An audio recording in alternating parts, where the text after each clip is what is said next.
अक्सर हमें सड़कों पर आवारा बेघर घूमते बहुत से लोग दिख जाते हैं। कोई कभी इनका हाल नहीं पूछता। कुछ लोग 10-5 रुपए देकर या खाना खिलाकर मदद कर देते हैं। लेकिन छत्तीसगढ़ के रायपुर के कुछ युवकों ने सड़कों पर बदहवास घूमते ऐसे ही एक शख्स की ऐसी सूरत बदली जिसे देखकर आप भी इन युवाओं को सलाम करेंगे। दरअसल ये कहानी है रायपुर के रेलवे स्टेशन के पास की। यहाँ एक बुजुर्ग को जब अपनेपन का एहसास मिला तो अपने आप उसके दोनों हाथ दुआ के लिए उठ गए।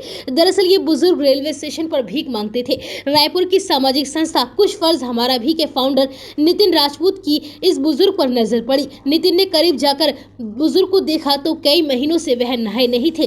कपड़े काफी ज्यादा मैले हो चुके थे, बालों में गंदगी भरी थी और उनकी काफी ज्यादा दाढ़ी भी बढ़ गई थी। शरीर से बेहद कमजोर हो चुके इस शख्स को गंदगी की वजह से और भी बीमारियां घेर लेती। नितिन ने बातचीत कर बुजुर्ग को भरोसे में लिया। नितिन ने बताया कि पहले तो बुजुर्ग काफी ज्यादा डर गए थे, तब हमने बात करके उन्हें सहज किया। वो खाना मांग रहे थे, हमने कहा कि खाने का बंदोबस्त कर देंगे, लेकिन आपको पहले नहाना होगा। इसके बाद नितिन ने अपने संस्था के सहयोगियों के साथ मिलकर बुजुर्ग को नहलाया, उनकी शेविंग की, उन्हें साफ सुथरे कपड़े दिए। जब लुक पूरी तरह से बदल गया तो आराम से बुजुर्ग को बैठा कर खाना भी खिलाया गया।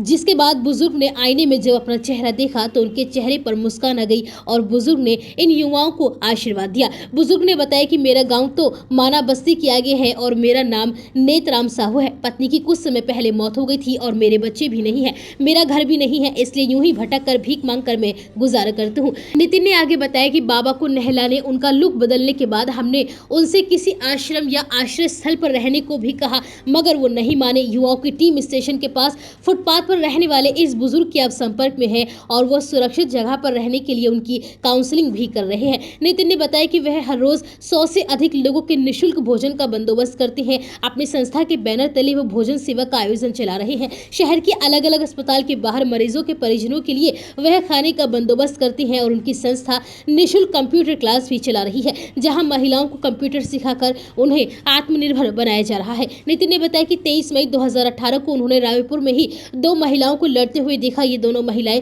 एक दूसरे पर आरोप लगा रही थी कि उन्होंने उनके घर के बाहर कचरा फेंका है।